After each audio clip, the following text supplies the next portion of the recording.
Lagos floods as vehicles get submerged after hours of rainfall. Troops rescue 11 hostages, arrest 2 in Benue Taraba operation. Cancer cases rising in the north as experts blame risky lifestyle. And on the foreign scene, 76 dead, dozens missing as migrant boat sinks off Yemen coast. Good evening and welcome to News Hour on Trust TV. I am Dorcas Yakubuzala. The Lagos state government has called for calm following continuous rainfall that lasted over 12 hours and triggered flash flooding in parts of the metropolis. In a statement on Monday, the Commissioner for Environment and Water Resources, Tokumbo Wahab, urged residents to remain vigilant and prioritize safety. He assured the public that the state's flood management infrastructure is designed to handle such weather conditions.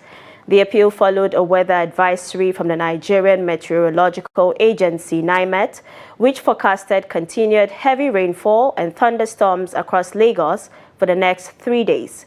Wahab explained that the prolonged downpour may temporarily overwhelm some major drainage channels, especially in low-lying and waterfront areas.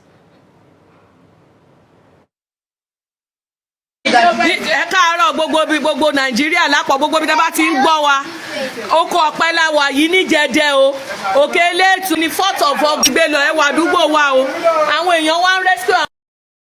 Now joining us via phone call to give an update on the downpour is Daily Trust correspondent in Lagos, Eugene Aga. Hello, good evening, and thanks for joining us on the News Hour. Yeah, good evening. All right, Eugene, can you give us a situation report? What areas are affected?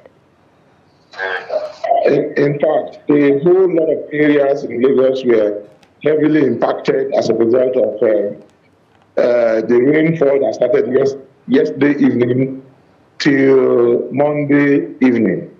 Areas such as Dokpemu, Ajegunle, Agege, and Agege area of Lagos were heavily impacted. The Lagos Abeokuta Expressway by Airport Junction also witnessed heavy flooding that created massive gridlock. In fact, so many Lagosians were left stranded by the side of the road, expecting to board commercial vehicles. The areas such as Ajegunle, some residents were seen also bailing water from their homes as a result of the flood that actually took over part of their houses.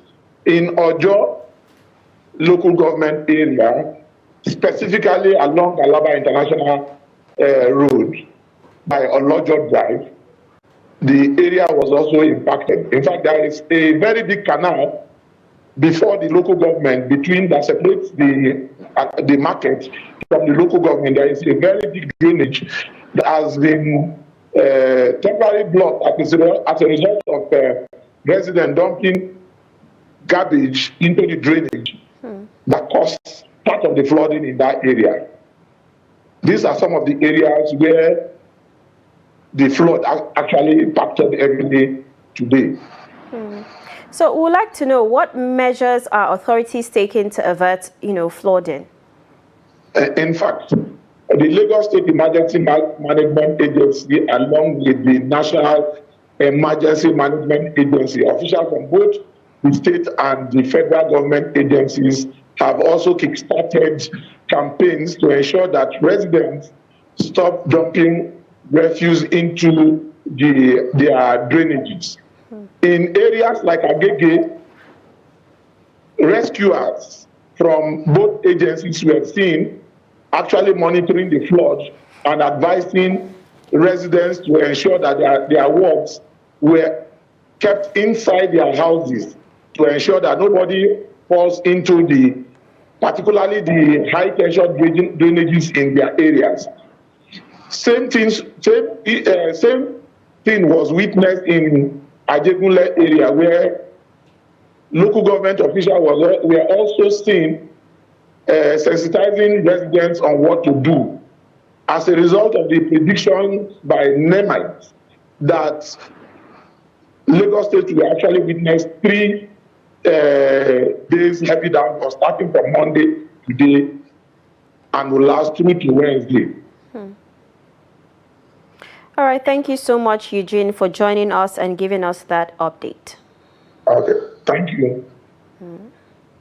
Now we move to Plateau State, where a bridge along the Shandam-Garkawa Road in Shandam local government area of the state has collapsed following days of heavy rainfall, leaving residents and commuters stranded. Locals told Trust TV that the collapse followed 3 consecutive days of intense rainfall, forcing many travelers to seek alternative, longer routes to continue their journeys. Ado Musa completes the report. The collapsed bridge, located in Kuwait community of Shandam local government area, is a vital link frequently used by commuters traveling within and beyond the state.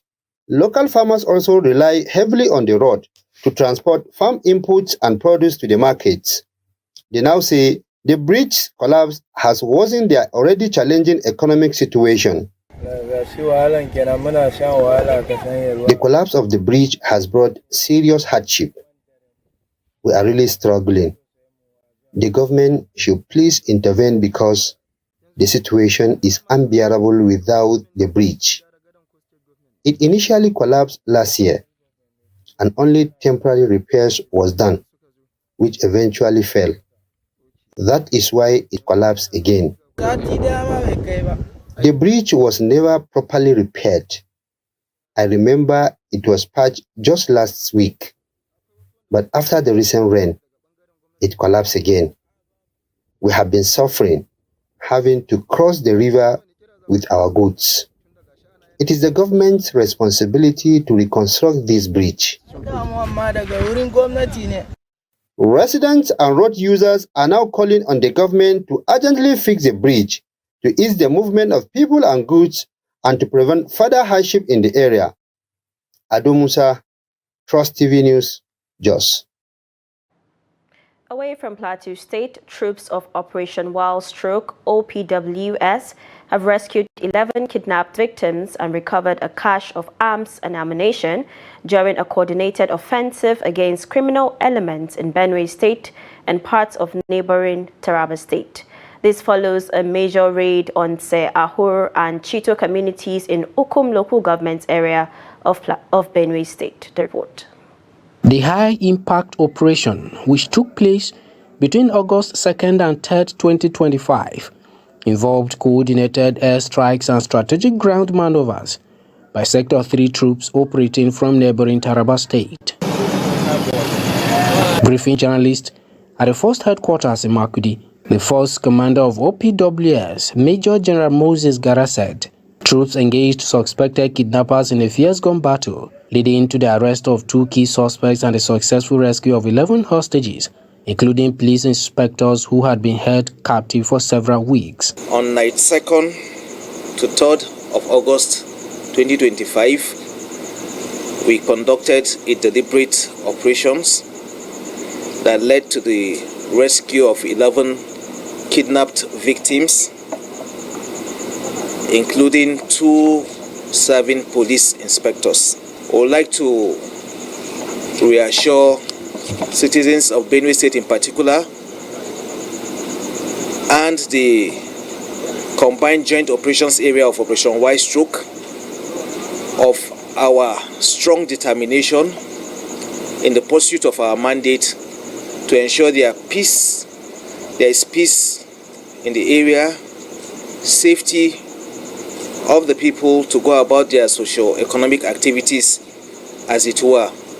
We also like to solicit their support for information, because it's only when we have their support and collaboration that we'll be able to succeed in the task that is before us. The raid significantly disrupted the criminal network, with several weapons and ammunition recovered.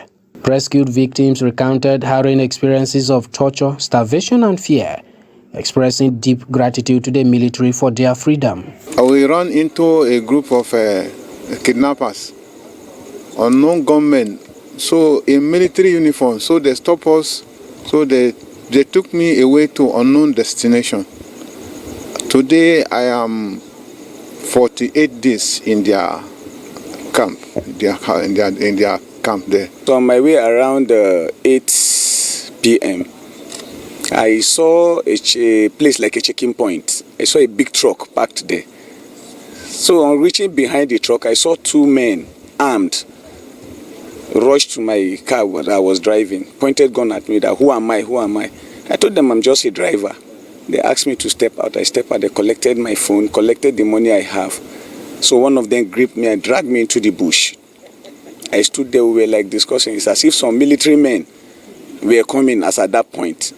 So the boy now forced me, we both lie down on the floor. So when we lie down, I think the people passed.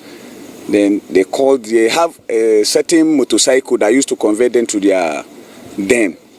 So they called the motorcycle and they picked me from there to where I was kept till date. Amid a surge in adoptions across the Sankrasis, this successful operation highlights OPWS's ongoing commitment to dismantling criminal strongholds and restoring peace in the region.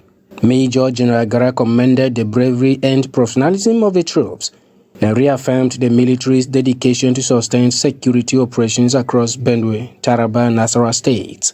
He also extended appreciation to the Chief of Defense Staff and other senior military leaders for their continued support.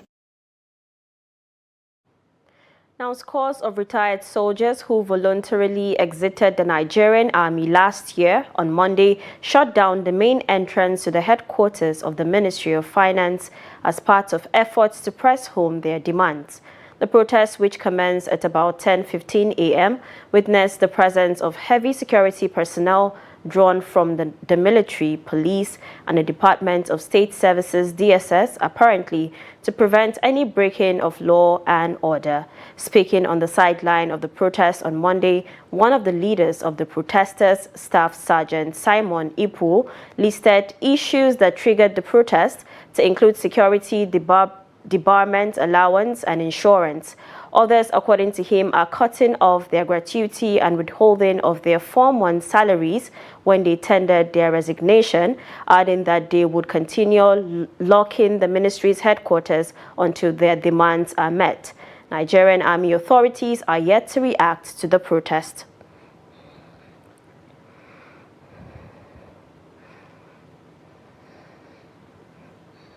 Minister of the Federal Capital Territory, Nyesom Wike, on Monday said the crisis rocking the opposition People's Democratic Party, PDP, is over for now with the recent exit of some bigwigs. He stated this during a media parley in Abuja while reacting to the exit of former Vice President Atiku Abubakar from the party. Wike, however, said there were some issues remaining for the party to properly address. The former Rivers State governor also gave conditions that will make lasting peace return to the PDP. He insisted that the South-South Zonal Congress of the party must stand.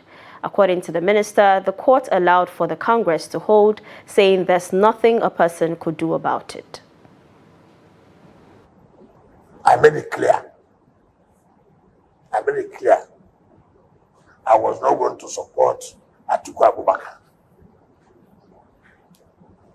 I do not attend their meetings. After attending their meetings, I go and do a different thing. I said for equity, fairness, and justice, it is the turn of the South to produce the presidency of Nigeria in 2023. I never hid it. So the issue of double face does not arise. The crew said they saw me in their campaign. I spoke in their favor, and then I went and did a different that would have done double face. So from day one, I said no. 2. And I said, I'm not going to support them. Who am I going to support in the South? And there are 2 parties, two alternative parties. You had the APC, I had the, what's it called now? I don't know. Okay, but I hardly remember some of these parties that I had. So this is Labour Party. And I looked at it. Who, first of all, my own judgment, in my own opinion, will stand to win that election? 2, who has the capacity to take away Nigeria from where we were? That's my own judgment. Now moving on to more stories. Across Nigeria's 36 states, corps members under the National Youth Service Corps NYSC program are grappling with various challenges, chief among them being accommodation. While some can afford rent, many are forced to live in substandard and uncomfortable conditions. In Lagos State, the situation presents a unique dynamic as corps members without relatives in the state often pay exorbitant sums just to secure temporary shelter for the one-year service period. The report. Accommodation and welfare remain pressing concerns for NYSC members across the country, especially amidst Nigerians' rising cost of living. Securing safe and affordable housing is a major hurdle. Many corps members, unable to pay high rents, end up in poorly maintained buildings or in environments that are not conducive for living. In Lagos State, however, the narrative is slightly different. Observations show that quite a number of corps members serving the state are indigenes or residents of Lagos. For this group, accommodation is less a concern, as most commute from their parents' homes to their places of permanent assignment (PPAs), often located within the same local government areas where they reside. But at least for corps members, I think where they posted them to their PPA, some they might give them good accommodation, and some they might find the accommodation very bad. Some people might not like the accommodation. Basically, some luckily their PPAs gave them accommodation. Some didn't. I know a friend now that is still looking for where to stay, but he's like staying with a friend, but he's looking for where he can stay and be very comfortable. Actually, government needs to provide a place, the corpers, more especially those people that are not based there in Lagos, those people that are posted from other states here in Lagos. It will be very difficult for them. However, for corps members posted to Lagos from other parts of the country, the experience is far more challenging. Many struggle to find affordable housing and end up paying hundreds of thousands in rent for just 1 year of service. Okay. I don't base in Lagos. I'm actually in Lagos because of NYC. Currently, I'm staying at Olubadan. My PPA is at Emo. Now, I want to say that accommodation in Lagos is a very difficult one. The price, like the amount, trying with the agent fee, like agents, something that you cannot actually talk. Honestly, I'm not based in Lagos. I'm from Kwara State and then I transitioned to Lagos, but I'm staying with my uncle. But when I left camp, I had to follow these fellowship people down because they had a lodge. So I would just say maybe if government can give us a lodge or something, that would be safe because accommodation is actually a lot in Lagos. Yes, so I'm from Kazina State. I was posted here in Lagos. So I don't have accommodation. So I'm living with my friend. So I advise to government to get corpers lodge at any local government so we can be able to live in a good condition. These corps members expressed frustrations, pointing to financial strain placed on them simply to fulfill the national duty. As a solution, corps members are calling on the federal government to establish well-equipped corpers lodge in every local government area across the country. They believe this will provide a safe, affordable and uniform housing solution for corps members, particularly those posted outside their states of residence. Still in Lagos, the state government has declared the development of 176 estates in Etiosa, Ladja, Ibejulaki and other parts of the state illegal for failing to obtain mandatory layout approvals. The Ministry of Physical Planning and Urban Development disclosed this in a statement on Monday. According to the statement, the government issued developers a 21-day ultimatum to begin the process of regularizing their documentation or face sanctions. It accused the estates of violating planning regulations by not securing layout approvals, which it said was a mandatory requirement for estate development in the state. The Permanent Secretary of the Office of Physical Planning, Oluwole Shotire, said the affected estates undermined the sustainable development goals of Lagos and violated the guiding principles of its agenda. Former Governor of Oyo State, Rashidi Ladja, has been nominated as the 44th Olubadan of Ibadan land. Ladja was nominated by the Olubadan Council on Monday during a meeting at the Olubadan Palace in Okearemo, Ibadan, North Local Government Area of Oyo State. The meeting was presided over by the Balogun Olubadan of Ibadan Land, Oba Tajuddin Ajibola. The council said resolutions of the meeting will be forwarded to Governor Seyi Makinde, who will then pick a date to present a staff of office to the new Olubadan. The late Olubadan, Oba Owolabi Olakulehin, will be buried this week. Officers of Nigeria Customs Service at the Murtala Muhammad Area Command in Lagos State have intercepted a consignment of birds destined for illegal export to Kuwait. The live birds, over 1,620 in number, are species of ring-necked parakeets known as parrots and canaries, feather-tagged, green and yellow-fronted. The interception, carried out under the leadership of the Customs Area Controller Michael Awe, was the result of routine inspections by vigilant officers of the MMIA Command. Awe said since Nigeria is a signatory to the Convention on International Trade in Endangered Species of Wild Fauna and Flora, no illegal shipments will slip through the cracks under his watch at the airport without the required permit and documentations. He stated that investigation has commenced to apprehend the perpetrators, while the fragile creatures have been handed over for rehabilitation and reintroduction to the natural habitat. In a coordinated effort to foster transparency and rebuild public trust, the federal government has launched a unified monthly security and humanitarian briefing that brings together the country's military, paramilitary, and aid agencies.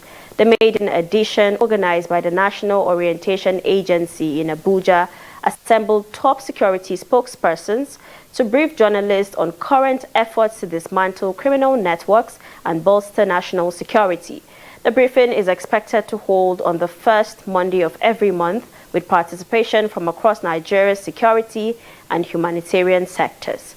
According to data shared at the inaugural session, security agencies conducted 326 police operations in the past month, resulting in over 2,100 arrests, the rescue of 175 kidnapped victims, and more than 1,500 anti-drug raids by the NDLEA, which led to the seizure of 2.9 million kilograms of narcotics. The government noted that these operations are part of a broader campaign to dismantle drug and arms supply chains. From the northeast to the Niger Delta, our security forces are reclaiming the peace, one operation at a time. Nigeria is fighting back.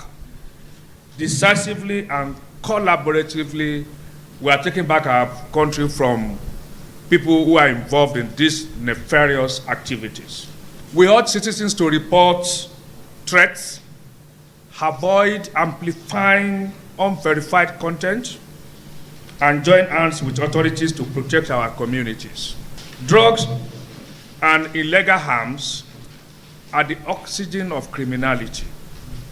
Federal government agencies are systematically disabling these supply chains on our highways, borders, in markets, in motor parks, while investing in public education and rehabilitation. The illegal refinery destroyed. The locations are Ukwa West Local Government Area, Awaza Community in Abia State, and also the location Port Harcourt for the illegal oil dumps destroyed, Port Harcourt and River State.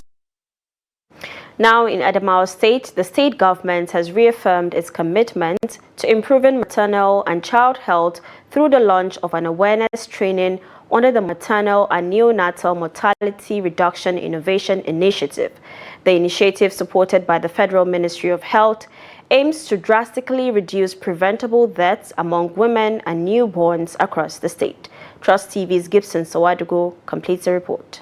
Address the health challenges that Stakeholders from across Adamawa State gathered in Yola for a 5-day awareness training on the Maternal and Neonatal Mortality Reduction Innovation Initiative. The training, organized in partnership with the Federal Ministry of Health, National Health Insurance Scheme, Nigerian Health Sector Renewal Initiative, among others, focused on addressing the major causes of maternal and newborn deaths, especially delay in seeking, reaching, and receiving quality care. MAMI focuses on 172 local governments where over 55% of maternal and neonatal deaths in the country are recorded. We are here to understand the drivers of maternal mortality in Adamawa State and design context-specific interventions that will address those issues so that in the end of the day we can be able to crash maternal and neonatal mortality in the state. Delivering a keynote address on behalf of the Adamawa State government, the Commissioner of Health and Human Services, Felix Tangwami, emphasized the urgency of addressing maternal and child mortality in the state. If you look at the figures, it's not only Adamawa State, it has been a national issue, and if you look at the statistics for the research, it shows 9 local governments are affected. And if 9 out of 21 local governments are affected, that will be said to be a serious issue because health issues are not issues that one can treat with kid gloves. The training provided practical strategies to tackle the first and second delays that often cost lives, delays in recognizing danger signs, and delays in reaching appropriate care. Many women are still unaware of the importance of antenatal care, and as a result of that, they come up with a lot of complications which leads to the death of the mother and the child. So as a result of that, that's why the MAMI workshop, the Minister of Health, which is Professor Alipate, come up with this program so that it will help in reducing the death of the mothers and the child. MAMI is targeting a 30% reduction in maternal mortality and a 60% increase in facility-based care in high-burden communities by the year 2030. Gibson So Adugo, Trust TV News, Yola. The Borno State First Lady, Falmata Zulum, has called on stakeholders to promote the advocacy for exclusive breastfeeding by empowering women and creating safe space for nursing mothers. She stated this during the 2025 World Breastfeeding Week in Maiduguri with the theme Prioritize Breastfeeding, Create Sustainable Support Systems. The First Lady stressed that exclusive breastfeeding helps in combating child malnutrition and reducing infant mortality. She assured the state's commitment to support nursing mothers through sensitization and access to maternal health care services. Meanwhile, UNICEF decried that only 28.8% of women in Nigeria engage in exclusive breastfeeding. It is not only timely, but also a call to action for all of us. Healthcare providers, leaders, families, and stakeholders to come together and ensure that every mother receives the support she needs to give her child the best possible start in life. Breastfeeding is more than a biological process. It is an act of love, a bond that nurtures and protects our children's health, growth, and development. It is a cornerstone of our children's survival, a gift that promotes immunity, cognitive development, and emotional security. As the mother of this great state, I feel the profound responsibility to advocate for an environment where every mother is empowered and supported to breastfeed freely and confidently. Thirdly, we need to operationalize and enforce the revised national regulations on the marketing of breast milk substitutes, especially in conflict-affected communities. There should be no distribution of infant formula in displaced communities. We count on your support, Your Excellency. Fourth, we need to revitalize the baby-friendly initiative across health facilities, workplaces, and communities in Borno State. Fifth, we need to prioritize community-level nutrition interventions and deploy skilled health workers to support mothers in breastfeeding. The Jagawa state government has officially launched the second phase of its Workers' Agricultural Support Program, an initiative designed to boost food security and enhance the livelihoods of civil servants and public officials across the state. The report. Speaking at the launch ceremony held in Dutse, the Deputy Governor Engineer Aminu Usman, who represented Governor Malam Umar Namadi, described the initiative as a clear demonstration of the administration's unwavering commitment to agricultural development, which remains the backbone of Jagawa's economy. He noted that despite agriculture's vital role in the lives of the people, many government workers continue to struggle with food self-sufficiency due to inflation, limited resources, and inadequate access to agricultural input. It is a recognition of these challenges, the importance of food security, it is a well-being and productivity of our workforce, that the Jagawa state government introduced the Workers' Agricultural Support Programs. The head of civil service, Muhammad Dagacheri, commended the administration for sustaining the program, stressing its direct impacts on the economic well-being of public workers. He disclosed that during the first phase, the government approved 36.75 million naira, which benefited 8,828 civil servants and public officials. This sophisticated system will streamline process from registration and distribution to monitoring and evaluation, ensuring that every bag of fertilizer reaches rightful owner and every naira is accounted for. Technical advisor on agriculture Saifullahi Musa emphasized the significance of the second phase, stating that it would not only consolidate the gains of the first phase but also extend support to previously unreached beneficiaries. He praised the transparency and efficiency that have characterized the program's implementation.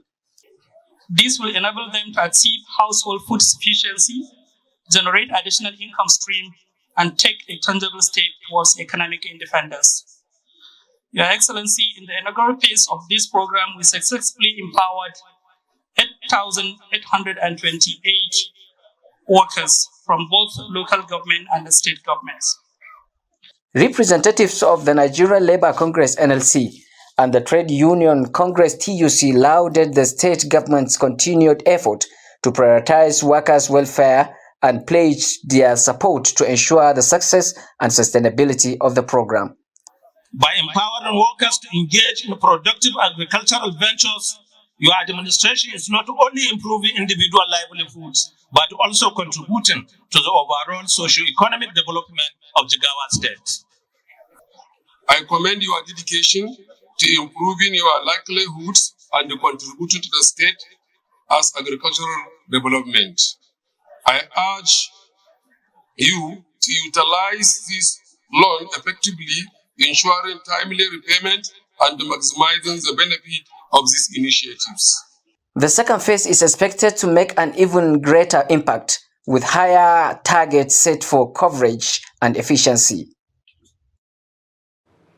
Away from Jagawa State, the newly posted Resident Electoral Commissioner for Belsa State, Issa Shaka, has announced the commencement of the continuous voter registration (CVR) exercise in the state. According to the Independent National Electoral Commission (INEC), online pre-registration will begin on the 18th of August 2025 via the official INEC portal, while physical registration is scheduled to commence on the 25th of August 2025 across all INEC local government area offices in Belsa State. Issa Shaka made the disclosure during a press briefing at the Professor Mahmoud Yakubu Media Center in Yenagoa on Monday. He officially assumed office as the new REC on the 17th of June 2025, succeeding the former REC, Obo Efanga. During his address, he emphasized the importance of voter registration, noting that it is not just a fundamental right, but also a civic responsibility of every eligible Nigerian. No individual can vote in an election unless they are duly registered to do so. We urge all Nigerians who have attained the age of 18 and have not yet registered to seize this opportunity. We are pleased to announce the following date for the voter registration exercise. Online pre-registration begins on August 18th, Monday, 2025, via the official INEC portal, which is their website. This portal enables citizens to fill all application forms and then upload their details online, but they must validate their registration at any of the approved designated centers. Registered voters who wishes to change their voting locations, update their information, or replace their loss of damaged PVC can also do so via our portal. In other news, abnormal sexual behavior, smoking, and alcohol consumption have been identified by medical experts as key risk factors contributing to the rising cases of head and neck cancers in Nigeria, particularly in the northern region. With a dearth of data for proper analysis, experts are advocating lifestyle changes and early diagnosis to help curb the rising trend. Trust TV's Belsa Musa completes the report. Head and neck cancers refer to a group of cancers that originate in the mouth, throat, larynx, nose, and other areas within the head and neck, excluding the brain and eyes. According to medical experts, the most common type is squamous cell carcinoma. Common part or a head of this head and neck cancer is a laryngeal squamous cell carcinoma. Also, the oropharyngeal squamous cell carcinoma is also a common head and neck cancer, which is one of the most common cancers that we usually see in our clinic in ENT here. Dr. Ismail notes that while head and neck cancers amount for a relatively small percentage of total cancer cases in Europe and America, their prevalence is significantly higher in certain parts of Nigeria. Despite this, experts lament the lack of accurate data and cancer registries to measure the true burden of the disease in northern Nigeria. In Nigeria, the issue of Nigeria regarding medical disease is data collection. This has been a problem in Africa as a whole. So the prevalence of head and neck cancer in Nigeria cannot really be stated clearly because no clear data regarding that. According to Dr. Usman Ibrahim, lifestyle habits, poor oral hygiene, and certain social behaviors are contributing to the increasing number of cases. Preventing head and neck cancers, we have to do with stopping some of the risk factors. And there are some known risk factors like the case of tobacco smoking, alcohol ingestion. These are well-established cause of head and neck cancers. So stopping these social practices will go a long way in helping prevent these head and neck cancers. Experts explain that treatment for head and neck cancer typically involves a multidisciplinary approach, including surgery, radiation therapy, chemotherapy, targeted therapy, and immunotherapy, often used in combination. The choice of treatment depends on factors such as the cancer's location, stage, and the patient's overall health condition. Experts are also calling for greater awareness, lifestyle changes, and early diagnosis to help curb the rising trend. Belsa Musa, Trust TV News, Kaduna. You are watching News Hour on Trust TV. More news after the break.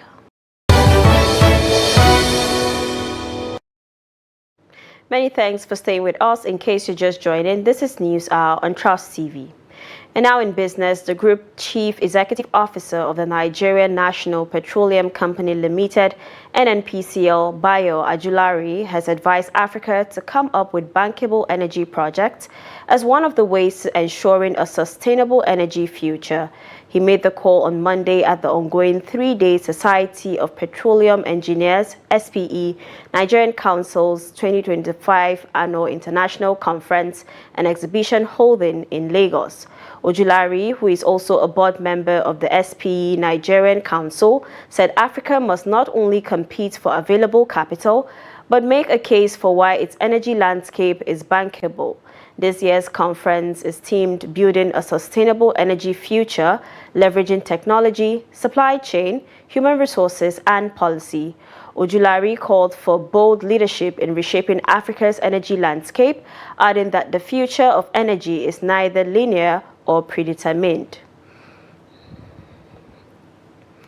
Nigeria's crude oil production surged past 1.8 million barrels per day in July, surpassing its Organization of Petroleum Exporting Countries (OPEC) quota of 1.5 million barrels per day for the first time in months. The chief executive of the Nigerian Upstream Petroleum Regulatory Commission (NUPRC), Benga Komolafe, told delegates at an energy conference on Monday that Nigeria's current oil output now averages 1.78 million barrels per day. Oil production had last hit 1.8 million barrels per day in November, he noted.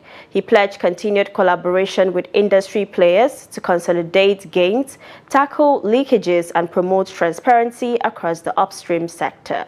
The group chief executive officer of the Nigerian National Petroleum Company Limited, Bayo Ojulari, recently stated that Nigeria is scaling up its oil production with a medium-term target of hitting 2.06 million barrels per day by 2027.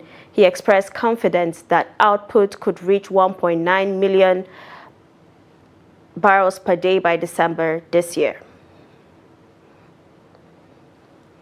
Main Power Electricity Distribution Limited, MEDL, the subsidiary of Enugu Electricity Distribution Company, has announced a reduction in electricity supply to some parts of Enugu State.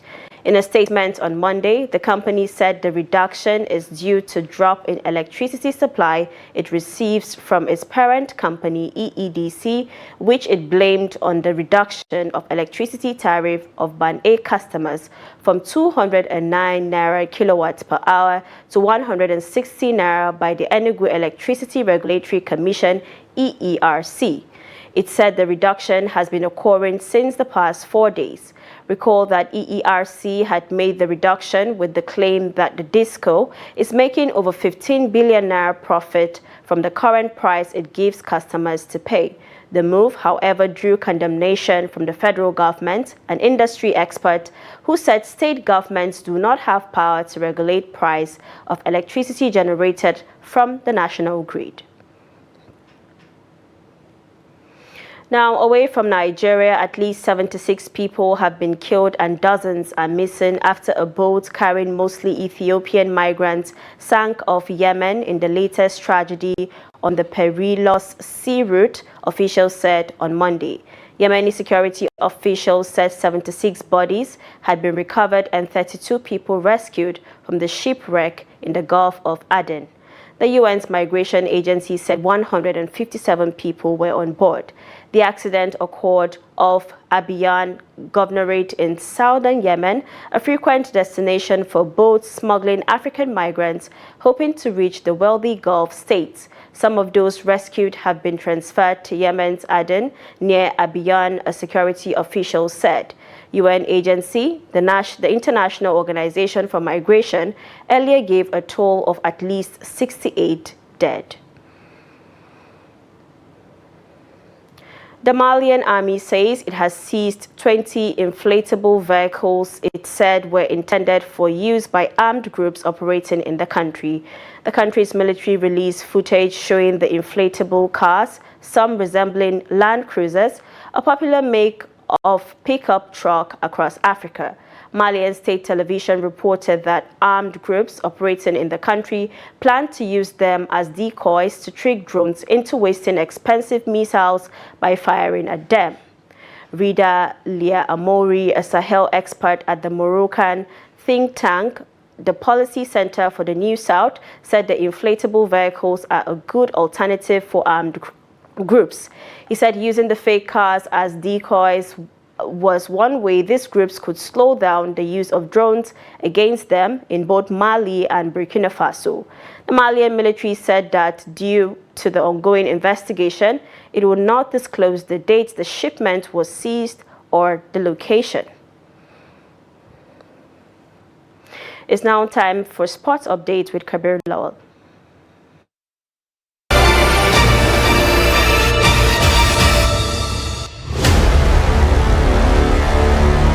It was double celebration for Nigeria's D Tigers, who defeated West African rivals Mali 78 to 64 points to clinch the 2025 FIBA Women's Afrobasket title. The victory not only marks their 5th consecutive continental crown, but also secures Africa's automatic ticket to the 2026 FIBA Women's Basket World Cup in Germany, Berlin. Under FIBA rules, champions of each continental competition earn direct qualification to the World Cup, while semi-finalists gain entry into the qualification pathway. With this win, Nigeria joined host Germany 2025 FIBA Women's AmeriCup champions in the United States, Euro Basketball Women 2025 winners Belgium, and 2025 FIBA Women's Asia Cup champions Australia as the first 5 teams confirmed for the next year's global tournament. The World Cup will offer the Tigers another opportunity to test themselves against some of the best basketball nations in the world. Nigeria missed out on the 2022 edition due to lack of funding, a disappointment that led to the early retirement of several top players from the national team. Now back on the world stage, Nigeria will aim to build on their growing legacy, having already become the only African women's basketball team to win a game at the Olympics. Meanwhile, President Tinubu has honored players and the coaching crew with the National Honors Award of the Order of Niger, OON, plus $100,000 each to all players and $50,000 for the coaching crew. To all our remarkable players, your performance is highly commendable. You embody courage and commitment. I pray your journey in life continue to be filled with success and light on the path for many more victories to come. Once again, I say congratulations. You have conquered Africa and opened the door to global greatness. Your emphatic victory over Mali with a final score of 78 to 64 is a declaration not only of your tactical superiority, but of your readiness to dazzle the world. And I assure you that we are going forward with the blessings and support of the entire nation. We also extended our astonishing 29th game on Booking Street in Afrobasket dating back ages, almost 10 years today. A role of excellence that is unmatched in the history of African basketball. I just want to say on behalf of the D Tigers that we are so thankful to be here today. I'm thankful that we get to represent our country. We're thankful to be able to continue our excellence in our sport, the gift that God gave us. It means the world to us to be able to be hosted here today and to be able to represent our country in this way, to bring back another championship, to be able to inspire young women, young girls around the world. He also gave houses to all players and coaching crew, and also advised them to do more in their future endeavor. That's Sport News. I am Kabir Low. And that's a wrap on News Hour tonight. Do not forget to follow us across all social media platforms for more programs, news, and documentaries. My name is Dorcas Yakubuzala. Good night.